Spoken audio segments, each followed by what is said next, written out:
Hi guys, this is Bini Shai, your travel organizer from Cabanatuan City. So this video is for those of you na nagtatanong, ano ba ang difference ng minor hike at major hike?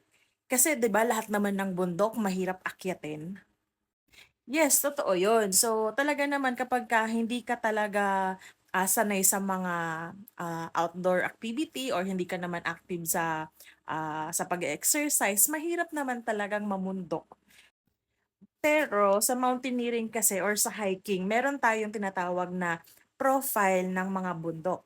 So, yung mga aakyatin nating bundok, for example, ay Mount 387. Ang Mount 387 is considered as minor hike. So, syempre, yung difficulty kasi ng isang bundok ay nakadepende yan dun sa tao. So, for example, ako, hindi naman ako active.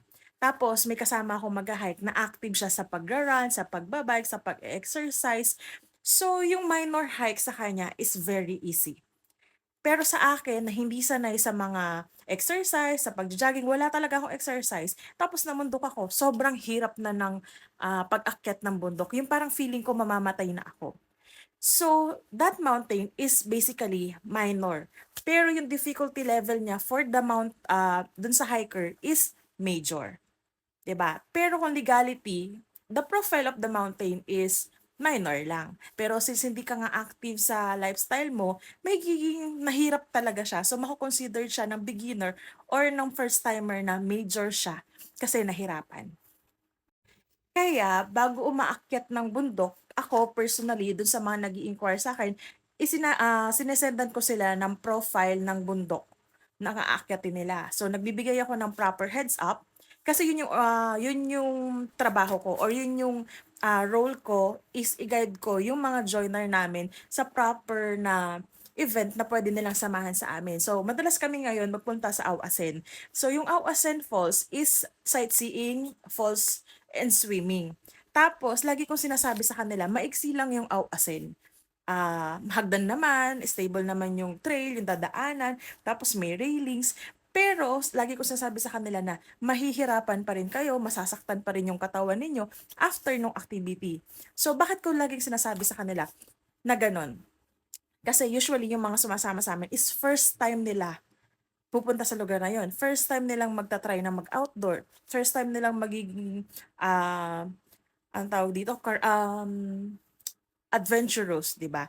So, dahil first time nila, normal talaga na masasaktan sila. I mean, masasakit yung katawan nila, mahihirapan sila kasi nga hindi naman ito yung usual activity na ginagawa mo. Okay? So, bilang organizer po, gina-guide ko yung mga joiner namin sa page na, okay, ito yung profile, ito yung activity na gagawin natin, ito yung expectation. Okay? That way kasi is iiwasan natin yung injury, may iwasan natin yung hindi makapag-prepare si joiner. Though i-assist naman talaga natin sila. Worst case scenario na sobrang nahirapan sila, i-assist natin sila. Pero we want every joiner to be prepared for the activity na gagawin natin kahit pa minor yan or major. So, ganun siya. So, madi-differentiate natin yung major activity at minor activity base yun sa profile ng bundok. And then, aside sa profile ng bundok is yung profile ng hiker or ng joiner. So, as time goes by, magbabago yung definition mo ng ah, major or minor. Kasi dumating ako sa point ko na unang akyat ko ng Tapulaw, sobrang hirap na hirap ako, nahirapan ako, stress na stress ako. And then, dahil madalas kong pinupuntahan noon yung Mount Tapulaw, naging madali lang siya sa akin. So, pag may mag-aya sa akin ng, tara magtapulaw tayo, okay, mahaba lang yan, pero hindi siya technical. Pero when it comes naman sa technicality, ang masasabi ko, isa ang Mount Arayat sa major climb with technicalities. So, napakahabang discussion yan. Pero for now, yung pagkakaiba ng major at minor is yung profile ng bundok. Yun na lang muna yung ano. So, bago po kayo mag-join ng minor hike, itanong nyo muna kung ano ba yung profile ng bundok na aakyatin nyo. Para malaman nyo kung minor ba yon or major yon. And then after that, at i-check mo yung sarili mo, physically fit ba ako for this activity?